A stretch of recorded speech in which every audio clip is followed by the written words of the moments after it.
quién.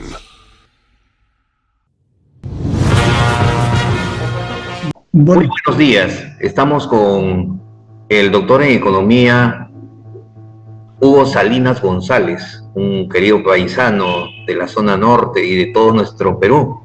Un Perú que reclama a todos sus hijos la unidad por el bien, la unidad para poder trabajar. Y justamente hoy día vamos a hablar de ese trabajo, de ese trabajo que genera la empresa, de ese trabajo de todos los peruanos que buscamos con bondad y con amor ya esa gran transformación que nos pide nuestro pueblo a gritos, ya que la conducción del país hoy día se ha tomado muy incierta y hay una dictadura fascista. El pueblo dice que es una dictadura asesina y que desgraciadamente está perjudicando a toda nuestra patria. Pero ante todos estos males y estos vaivenes hay alternativas de solución por pensadores peruanos, por académicos peruanos que en el quehacer de la vida no se les ha dado una oportunidad, pero hay movimientos que ya queremos dar esa oportunidad y se trata en este momento de dar esa gran oportunidad a un gran peruano que tiene una teoría consistente en dar la mano a todos los peruanos, a todos los trabajadores, generar más empleo, generar una economía que responda a las necesidades básicas e inclusive más que las necesidades básicas, elevar nuestro nivel de calidad, de nuestro nivel de vida. Así que hoy día tenemos la entrevista con Hugo Salinas González, mi estimado desde Francia, te escucha todo el Perú. Muy buenos días. Muy buenos días, estimado Ángel. Bueno, para mí es un gusto, es un placer conversar contigo y con tu audiencia. Un tema que, como tú lo dices, me apasiona, ¿no? Y es sumamente importante ver la situación de nuestro país en su pasado, en su presente y la perspectiva que nosotros pudiéramos concebir y crear para nuestro querido Perú. Adelante, Ángel.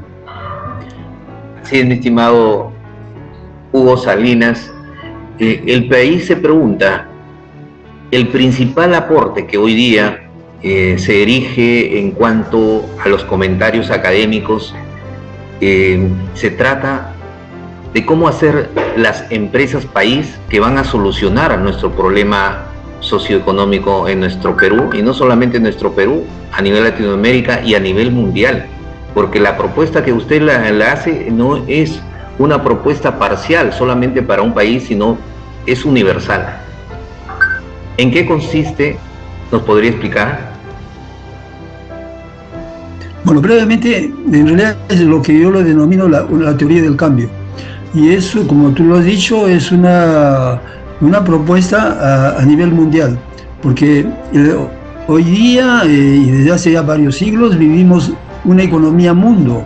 No podemos nosotros concebir a la actividad socioeconómica de un país si no lo tomamos en su conjunto. Existe una interrelación entre todos los países a nivel local, nacional, regional y mundial, que ya desde hace varios siglos se está realizando y que a medida que pasa el tiempo esto se va globalizando. Es una palabra que se ha utilizado últimamente porque en efecto, ¿no?, ya vivimos una economía y sociedad global, ¿no? Lastimosamente todavía existen algunas barreras, límites territoriales, pero yo creo que en el avance de las cosas esto va a ir desapareciendo porque estamos conduciéndonos a una sociedad mundo, a una economía mundo.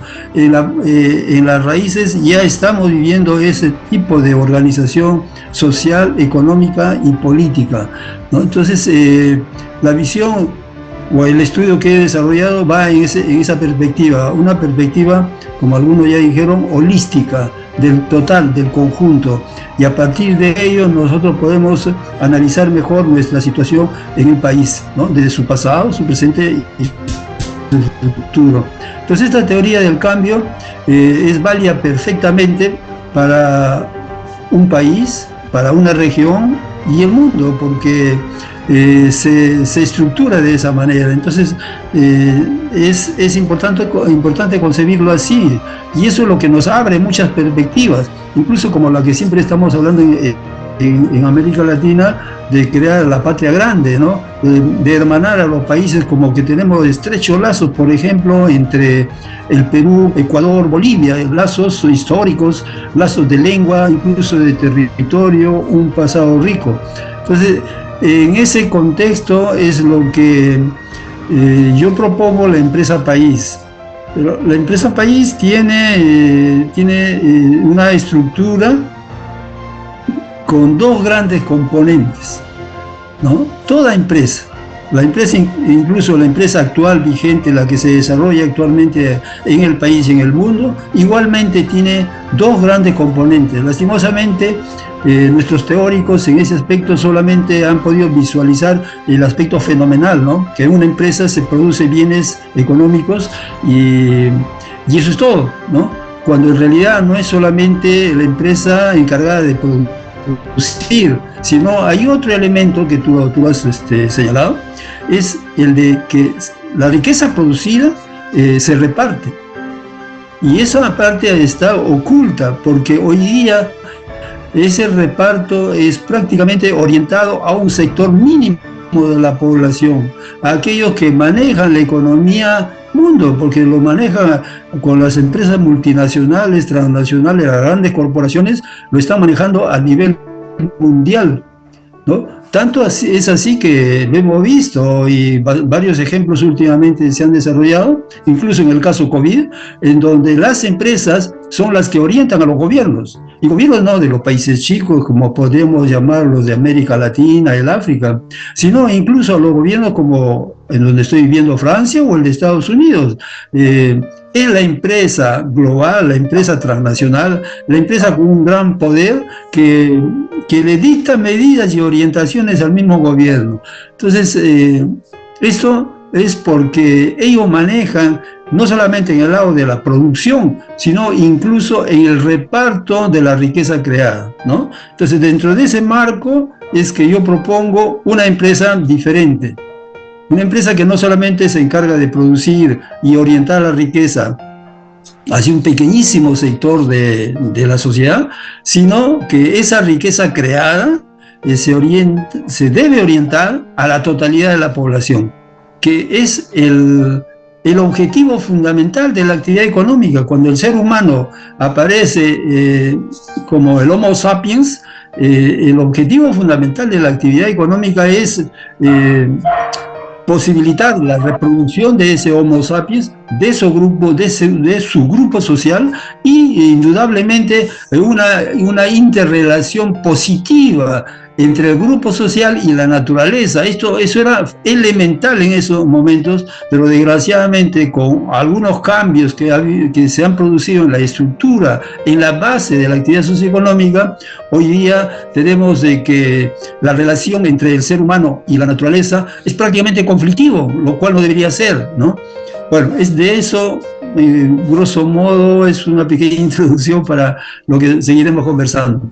Claro, pues sí, por supuesto. Usted ha señalado una cosa completamente muy importante, un enfoque en la que justamente se está moviendo el mundo, ¿no?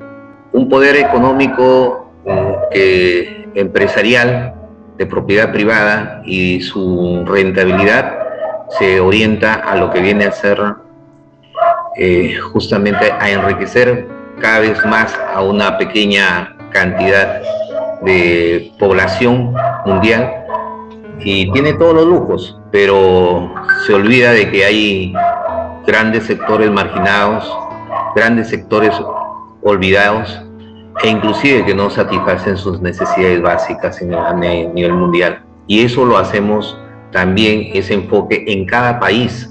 En nuestro país, Perú, existen tales diferencias abismales, diferencias en que nos indigna, porque esos sectores justamente olvidados, por ejemplo en la sierra, es de donde salen las minas o salen recursos muy valideros para transformar su materia prima y hacer que la población viva como es debido. Pero sin embargo, ese sector es el más olvidado y el sector opulento es la minoría. Unas familias o ciertas personas, ciertamente por el poder económico o por el poder político, se están enriqueciendo y continúan en ese sentido. Hoy día lo vemos y de una forma drástica se observa en nuestra patria, que no quieren soltar, como dice el pueblo en una forma común para que se deje entender, no quieren soltar la mamadera, y cuando se posesionan en el cargo hoy día, por ejemplo el caso de Dina y el caso del Congreso. Pero nosotros vamos más allá de esta situación, pero lo observamos en el enfoque, vamos más allá porque nosotros tenemos que comprender el mundo socioeconómico, y el mundo socioeconómico se polariza en dos sentidos. En este momento es ya para nosotros dar practicidad a su teoría, porque coincidimos en su apreciación. Usted, antes que se vaya o que yo me vaya de este mundo, tenemos que nosotros hacer lo imposible para poder que las próximas generaciones hagan estos estudios que tiene usted por décadas, en la cual empresa país tiene que realizarse en un gobierno próximo, que hoy día se están formando muchos partidos en nuestro Perú, y hay una movilización bastante fuerte acerca de un nuevo partido en la cual se le va a tender la mano, mi estimado, y nosotros vamos a poner como bandera justamente ese gran aporte que usted tiene, porque la investigación que usted señala es bien clara. Empresas país, donde el Estado va a invertir, mientras que las empresas privadas hay un inversor de una determinada familia o de una empresa transnacional que invierte y saca su dinero. En las empresas país, según usted, que le he leído sus aportes, invierte el Estado y tiene que hacerla rentable, si no me equivoco. ¿Qué nos dice al respecto? En efecto, dentro de una economía de mercado, que es la que estamos viviendo desde hace varios siglos, desde la aparición de la industria, de la generalización de la industrialización de la economía a nivel mundial, lo que nosotros constatamos es de que la unidad celular de una economía de mercado es la empresa. Y es así como se ha venido trabajando últimamente. Cuando hemos superado esa manera de trabajar precedente, como la agricultura primitiva, en donde había el elemento fundamental era la tierra cultivable y se le trabajaba con la chaquitaja, con el buey, con el arado. Cuando ingresa la industria, el elemento fundamental es la máquina, la industria y la empresa. Entonces, a lo que yo decía precedentemente es de que esa es la parte fenomenal, la que siempre se ha estado observando, y a lo que manejan, lo llamamos los poderes fácticos, les interesa priorizar, ¿no?, esa parte de la producción, de los elementos de la producción. Pero existe, y que ha sido, pues, o quizá desconocido, o quizá ocultado, para mí, en buena cuenta, eso es mi pequeño aporte en descubrir, en esclarecer este fenómeno, es por visibilizar este segundo elemento que está presente, permanente, que es cómo se reparte esa riqueza creada, en qué condiciones se reparte esa riqueza creada. Entonces, el aporte de la empresa país es la de que la riqueza creada debe servir a la totalidad de la población.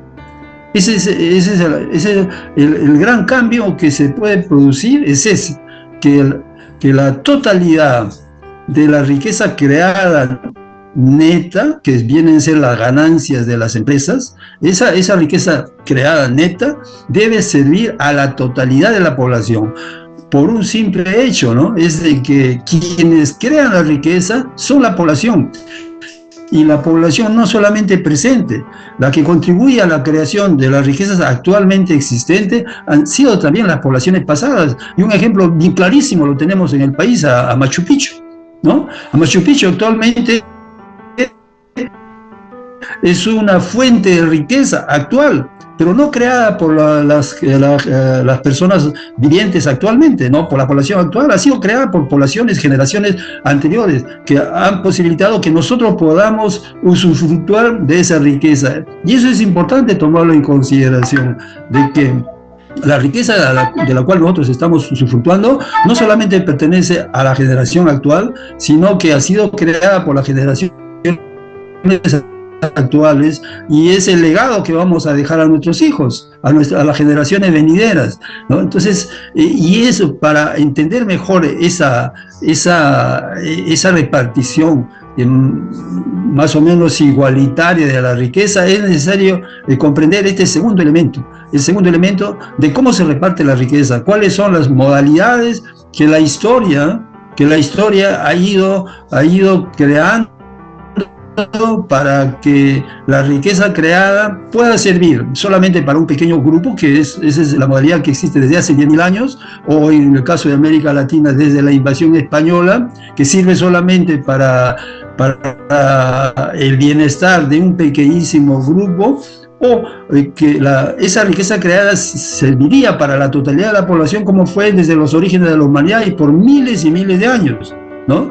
Entonces, hoy día lo que tenemos que comprender y volver a ese tipo de repartición que hace de la actividad económica que se oriente nuevamente al servicio de la población, de la totalidad de la población, en términos más o menos iguales, y dándole a cada habitante la posibilidad de tener las mismas oportunidades que cualquier hijo de vecino. Porque hoy día nosotros podemos tener un proyecto brillante, pero si no tenemos un sol en el bolsillo no podemos hacer nada. Y ese es el caso de la mayoría de la población. En cambio, hay un pequeñísimo grupo que acumula la totalidad de esa riqueza, y son ellos los que deciden sobre la suerte misma del resto de la población. Esto debe terminar, ya la cosa está más clara, y en la empresa país se condensa esa oportunidad de devolver a la totalidad de la población la riqueza que ella misma ha creado, y que además la riqueza de las generaciones anteriores. Ese es el punto central de la empresa país. El principio, redondeando, la empresa es el elemento fundamental de una economía de mercado, y la empresa país es la que nos permitiría que la totalidad de esa riqueza creada por las empresas país se revierta a la totalidad de la población en partes más o menos iguales, ¿no? Sí. Eso es lo que te podría decir. Claro. Realmente lo ponemos bastante claro, y para hacer una situación esquemática y para dirigirme a toda la población, Hugo Salinas propone, así como nosotros en la economía positiva que nos dictan en las universidades y en los libros de la economía positiva que nos dictan en los diferentes centros superiores o universidades, nos orientan a dos polos, el polo de familias y el polo de las unidades empresariales. Estas unidades empresariales, prácticamente en el futuro, con este amor y este cariño de aplicar un nuevo gobierno de un nuevo partido, aplicarlo significaría que estas unidades empresariales se enfocarían en dos planos prácticamente. La que ya estamos en vigencia, que deben ser las unidades productivas o en unidades empresariales que tienen su propia rentabilidad, y las otras unidades empresariales que van a ser financiadas por el Estado y que también van a tener rentabilidad, pero esa rentabilidad va a ser no solamente para la ganancia, como en las empresas privadas solamente para uno, sino para todos. Eso se va a distribuir, a repartir, que son las ganancias de todo el pueblo. Y dirán, pero en forma igualitaria, realmente lo que viene a hacer es como si fueran todos los pobladores, fueran los accionistas de esta empresa país. Esa es la imagen o el esquema que se tiene en este momento, según lo que nos está explicando nuestro compatriota, nuestro hermano peruano, que sacrificadas horas ha tenido para realizar un estudio por décadas, y en este sentido se orienta a la nueva formación socioeconómica, porque esa formación socioeconómica ya es obsoleta, como lo acaba de decir, ya vienen a ser de la época de los dinosaurios. Es una economía de tipo de explotación del hombre por el hombre, en la cual la propiedad se han adueñado, y eso no solamente se traduce en la empresa, sino manejan el Estado, manejan inclusive la corrupción, manejan debajo de la mesa el favor. Yo quiero una obra, o yo quiero, por ejemplo, que me pongas el tren de Machu Picchu, entonces yo te pago y me sigues concesionando, o me sigues dando esa empresa, porque para mí es oro esa empresa. Te puedo pagar por lo bajo miles de soles, miles de dólares, o quizás millones. Entonces, ¿por qué? Porque ya está acostumbrada así una estructura de corrupción, y te doy por lo bajo para seguir con lo que es ese sistema de encadenamiento infinito de lo que es la corrupción. Aquí prácticamente se va a romper lo que viene a ser la corrupción.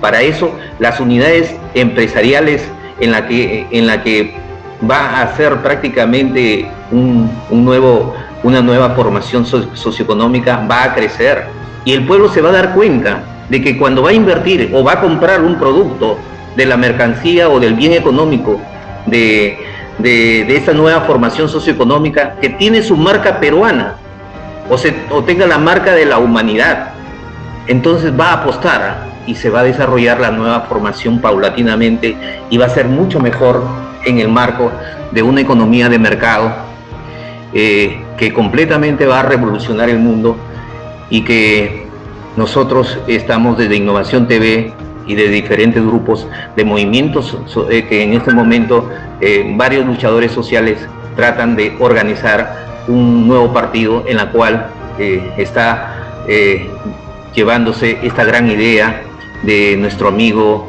el doctor en economía, Hugo Salinas, quien queremos realmente cristalizar sus ideas, porque es muy compatible con la nuestra. Y desde acá, desde el Perú, y tú desde Francia, sentimos ese amor y ese cariño patriótico por ese gran cambio en la humanidad. Algunas palabras con respecto.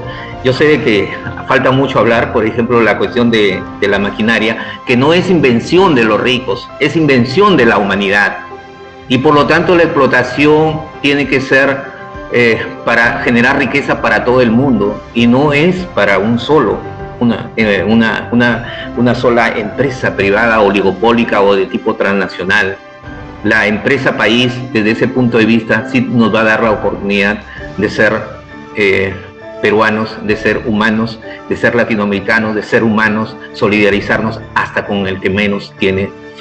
Mi estimado Hugo Salinas, me emociona entrevistarlo, peruano que tiene una teoría extraordinaria, y que nosotros vamos por esa senda. ¿Algunos aportes más que nos podrías decir? Mira, solamente para hacer una breve introducción el resultado de mis estudios me han conducido a proponer un modelo socioeconómico alternativo al presente, que es desastroso, inhumano, nos crea tal cantidad, millones de desempleados, millones de pobres, gente sin casa, mientras que otros viven, gozan de la totalidad de las riquezas creadas por esos pobres, por esos bestias de carga prácticamente. Entonces, estos estudios me han conducido a proponer un modelo alternativo que tiene dos partes, yo le llamo dos sectores. Todas las empresas actualmente vigentes, la totalidad de las empresas, y fundamentalmente las micro y pequeñas empresas, a ellos yo los englobo en un sector 1, porque ellos tienen una característica muy particular de la presente, es que ellos ponen su dinero y ellos son dueños de la totalidad de los resultados. A eso yo le llamo la repartición individualista, ¿no? Entonces, esa es la característica fundamental de todas las empresas actuales, y que yo los englobo en el sector 1. En el sector 2 es un sector nuevo a crear, y justamente ahí se va a crear la empresa país. En el sector 2 está el elemento fundamental, la empresa país. O sea, hago la aclaración que la empresa país no es para la totalidad, obligar a que la totalidad de la población se convierta en empresa país. No, la totalidad, la totalidad de las empresas actualmente existentes estarían en el sector 1 y que son millones, ¿eh? Son millones de empresas. En el sector 2 se va a crear a partir prácticamente de cero las empresas que se van a encargar de darle soberanía, autonomía y la posibilidad de desarrollarse las personas. Este sector 2 es el donde la unidad central será la empresa país y es la que estará encargada de manejar los grandes sectores de la actividad económica, lo fundamental de la actividad socioeconómica, como por ejemplo los sectores de la minería, ¿no?, del petróleo, del gas, de la pesca. Son las grandes actividades en donde se requiere para la creación de esas empresas una cantidad fuerte de inversión, en donde el microempresario es imposible que se pueda lanzar.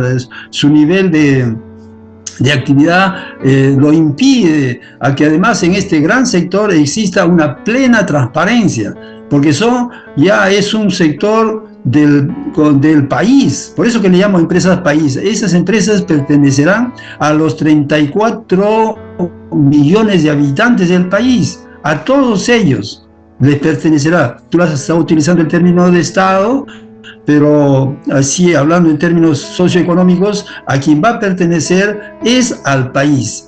Y le va a pertenecer a los 34 millones, todas las empresas que se creen en este sector 2, que se va a encargar de lo fundamental de la actividad socioeconómica, en donde el microempresario es imposible que participe. Por ejemplo, un microempresario jamás le va a hacer la competencia a la empresa Las Bambas en el Perú. Es imposible, o a Yanacocha, ¿no? Los niveles son diferentes.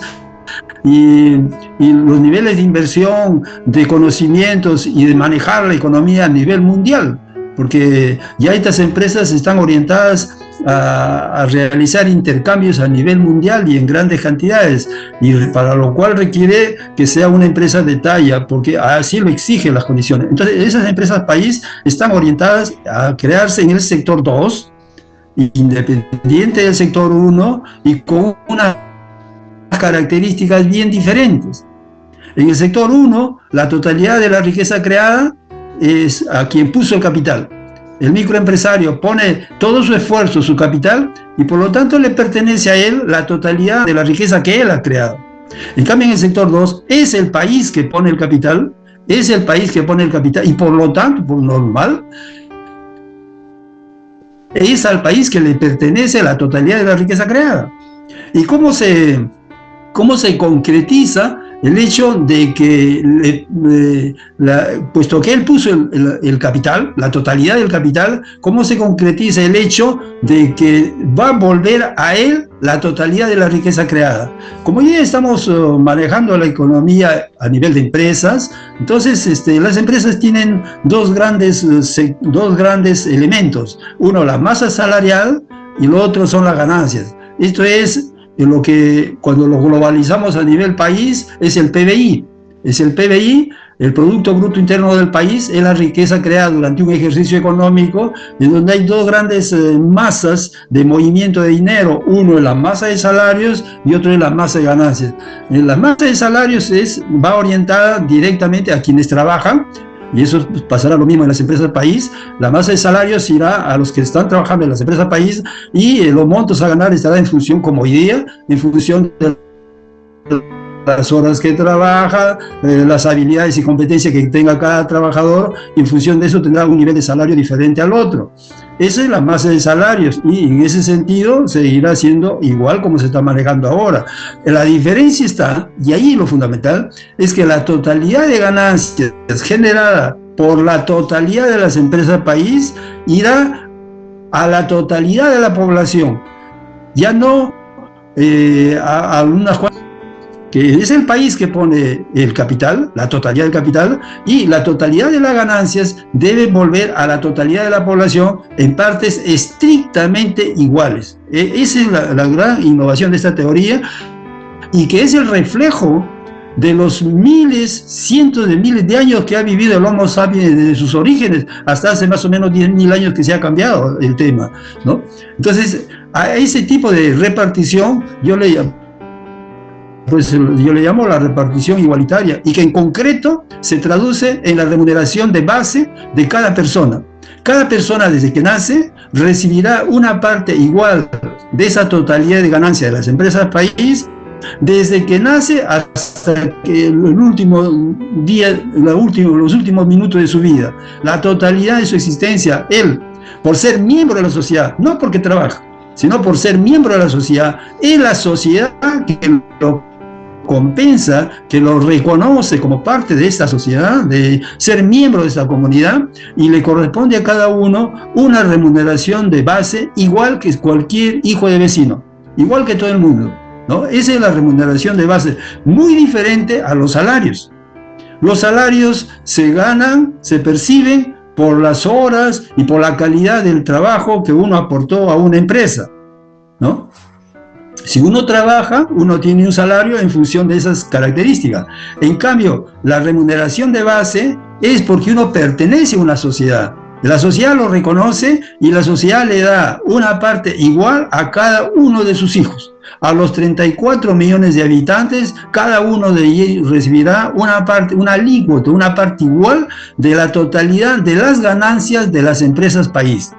Esa es la característica fundamental de la empresa país, y es el elemento fundamental para crear sociedad, porque hoy día no existe sociedad. Hablamos de sociedad, pero hoy día no existe sociedad, y es el caso evidente. Muchos de nuestros hermanos, por ejemplo, duermen en la calle, comen en la basura, viven con las esteras en la punta de los cerros. No existe sociedad.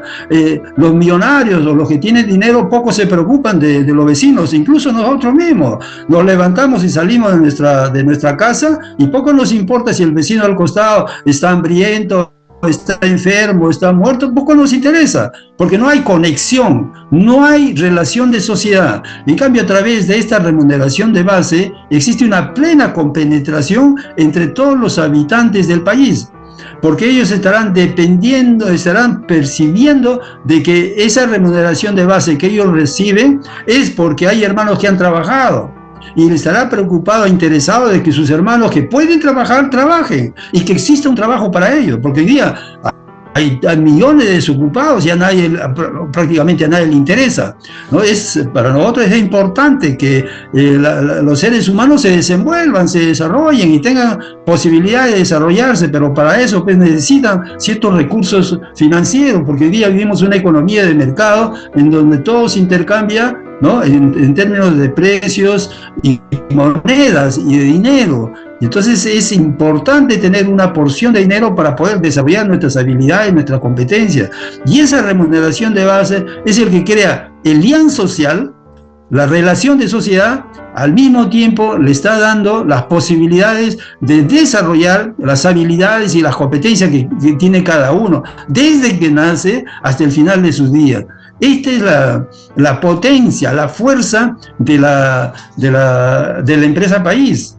Además existe otro elemento y otros que seguiremos conversando. Yo ahora presento algunos, como por ejemplo el financiamiento gratuito e ilimitado. Solamente en el caso de introducir la empresa país, nosotros, estas empresas país, solamente las empresas país, tendrían la posibilidad de un financiamiento gratuito ilimitado para generar esa empresa y para desarrollar la empresa. De tal manera que cada individuo, cada miembro de la sociedad que tenga una idea formidable de desarrollar una actividad empresarial, tendrá el financiamiento inmediato a su lado. Un financiamiento inmediato a su lado, porque hoy día no existe esa situación. Hoy día podemos tener ideas brillantes, pero como no contamos con dinero, es necesario acudir al banco para que nos haga un préstamo y podamos desarrollar la idea. Pero el banco inmediatamente te pide que tenga respaldo, porque si no, ¿cómo te va a prestar si no tienes el respaldo para devolver? Siquiera la empresa, ¿quién va a devolver el dinero? ¿No? Eso es natural, existe en este sistema esas limitantes. En cambio, en la empresa país no existe esa limitante, porque es el país que es el que le da a esa persona el financiamiento necesario para desarrollar esta idea. Indudablemente que la empresa ya no pertenece a esa persona, pertenece al país. Por eso es que las ganancias que él va a generar con esa empresa son ganancias que pertenecerán al país, porque es el país que puso la totalidad del dinero para generar esa empresa para desarrollar la empresa. Bueno, estas son algunas ideas de la potencialidad de esta propuesta, y con lo cual estamos, espero haber ilustrado, de ver que si podemos eliminar el desempleo. Son millones de gente que quieren trabajar y no pueden trabajar, no es porque sean ociosos, y que indudablemente el hecho de que no existe trabajo, pues ellos se los agencian de alguna manera. Por eso es que la informalidad en el trabajo alcanza más del 80% de la población económicamente activa, o algunos pues simple y llanamente se dedican a los vicios, ¿no? a los entuertos de esta sociedad maligna, diría yo, en una sociedad que no tiene compasión con los seres humanos. Y no es por las personas, es importante entender, no quisiera que también eso se vea, no es por las personas, es el modelo. En la base del modelo está la repartición individualista, y pones el capital y todo es tuyo. Genera ese comportamiento, un comportamiento individualista, egoísta, pero no es por la naturaleza de las personas. Por eso es que hay mucho error cuando nosotros pensamos de que siendo presidente de la República vamos a resolver el problema. No, el problema no será resuelto porque uno es elegido como presidente de la República. El problema será resuelto desde el momento que comencemos a generar empresas país, porque como la empresa país tiene esa dinámica, es ella la que va a generar un nuevo mecanismo para crear sociedad, dar posibilidad a las personas que se desarrollen según sus aptitudes, sus conocimientos, sus habilidades, y es así como estaríamos generando una nueva economía, una nueva sociedad. Y no olvidemos, nuevas instituciones, porque las instituciones que tenemos ahora son las instituciones que pertenecen a este modelo actual, un modelo desquiciado, ¿no? Un modelo que favorece a un mínimo de miembros de la sociedad. Este modelo está generado por eso, y lo que estamos viendo ahorita, lo que estamos viendo con Dina,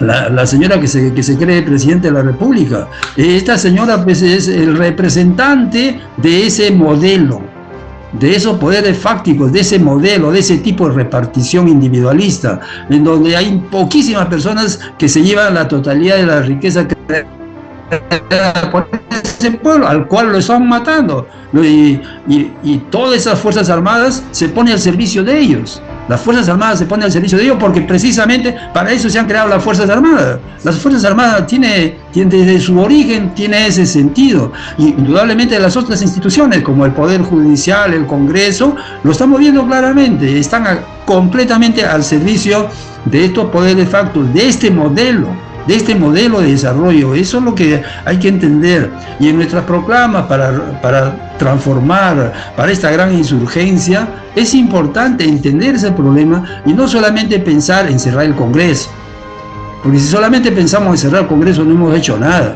No es importante solamente pensar en recuperar a Castillo, al presidente jurídicamente puesto ahí, ¿no? Reconocido. No es importante solamente pensar en que debemos cambiar a algunas personas del Poder Judicial para mejorar la situación. Esas son instituciones que tienen que desaparecer, son instituciones que tienen que ser reemplazadas por otras que correspondan al nuevo modelo socioeconómico, ¿no? Entonces habrá ocasión de conversar incluso de las rondas campesinas como un elemento fundamental del juicio por jurados y de otras instituciones que van a reemplazar a las actuales para llegar a una sociedad, ¿no? en equilibrio y en donde la actividad económica sirva a las personas.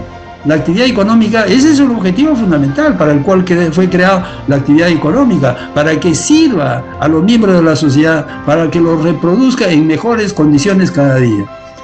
Gracias, Ángel. Gracias, mi estimado. Sí, hay muchas preguntas sueltas que posteriormente le vamos a hacer. Por ejemplo, el caso, ha hablado acerca de los recursos económicos estratégicos, productivos, que generan, por ejemplo, las minas, generan mucha riqueza, pero se lo llevan unos pocos, que eso debería estar en manos de las empresas del país, pero también existen. En el caso, la gente se estará preguntando, también habló acerca de Machu Picchu. ¿La Machu Picchu sería una empresa país también?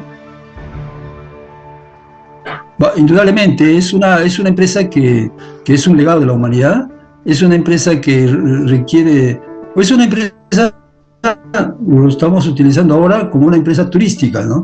Y es una empresa turística no de bajo nivel, que no está al alcance de un microempresario, de un pequeño empresario. Requiere, pues, hacer una fuerte inversión en la conservación de esta empresa.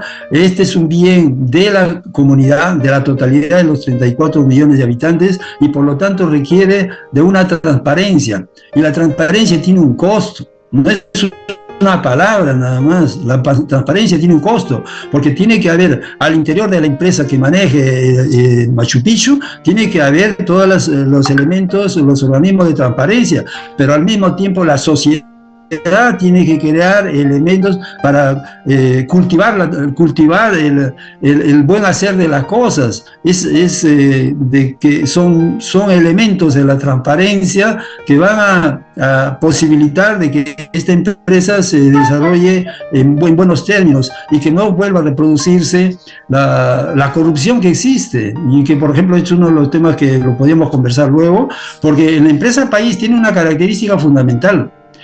La empresa país no será manejado por políticos.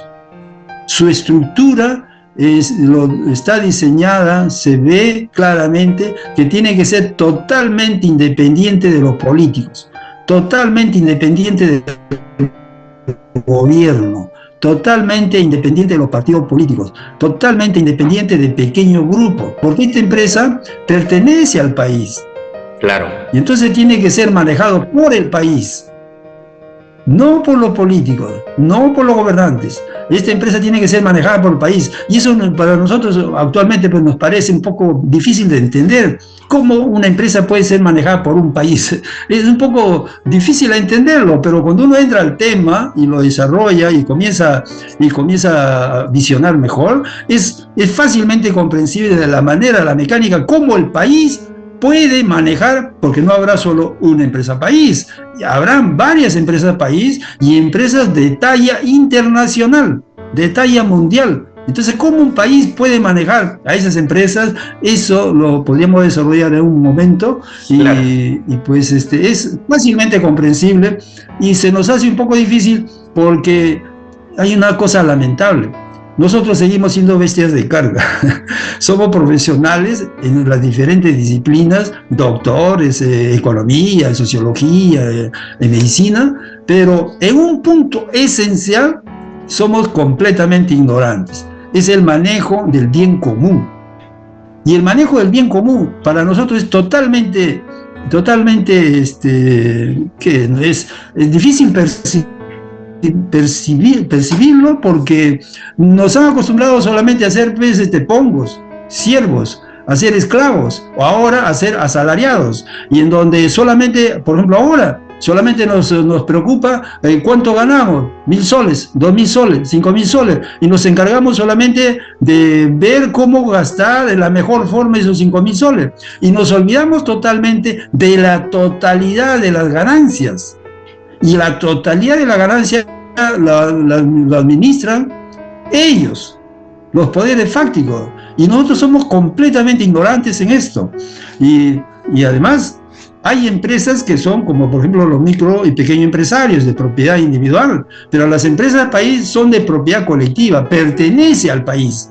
Entonces ahí somos totalmente ignorantes. Por eso es que incluso en nuestras consignas de esta gran insurgencia nacional yo veo que difícilmente aparece esta noción de que tenemos que recuperar no solamente nuestros recursos, sino que tenemos que administrarlo, y en los términos pues de una nueva economía. Y eso es un elemento que falta en este proceso de insurgencia nacional. Espero que comprendamos este tema. Sí, fundamentalmente, como para poder conectar a los académicos ahorita, existen lo que vienen a ser los factores de la economía. El enfoque que nuestro invitado, el doctor Hugo Salinas, se centra fundamentalmente, tenemos los factores de la economía que vienen a ser la naturaleza, el trabajo, el capital, la empresa y el Estado. Son 5 factores, pero aquí la última parte que nos ha visualizado viene a ser el factor humano, que es justamente lo que vamos a tocar en una próxima oportunidad, acerca de la moral y de la ética del gran trabajador de futuro, el gran trabajador que se va a poner con todo corazón a la humanidad dentro de su corazón y de su pensamiento, porque para transformar y generar una nueva sociedad es necesario formar desde ya un nuevo movimiento, y hacia ese nuevo movimiento nosotros estamos formando con todo cariño y dando todos nuestros esfuerzos, para la cual ya en los próximos días o el día de mañana estaremos también invitándolo con muchos amigos de diferentes regiones del país, justamente el nacimiento que se está teniendo de una nueva generación que va a participar en la parte política, pero más que política es patriótica y apuesta por ese gran cambio para la realización de las empresas país que nosotros queremos de todo corazón y admiramos el trabajo de Hugo Salinas González. Un abrazo, mi estimado Hugo Salinas González. Me emociona entrevistarte y tener mucha coincidencia en cuanto a los estudios que hemos tenido, escarbando siempre la teoría, pero también dando práctica, porque nosotros, al menos los peruanos, hemos hecho muchos emprendimientos para poder triunfar en la vida, o por lo menos sostenernos en la vida. Muy agradecido, Hugo Salinas, y será hasta la próxima oportunidad. Muchas gracias, Ángel. Un saludo a toda tu audiencia y pues hasta una próxima. Un fuerte abrazo. Un fuerte abrazo. Hasta luego.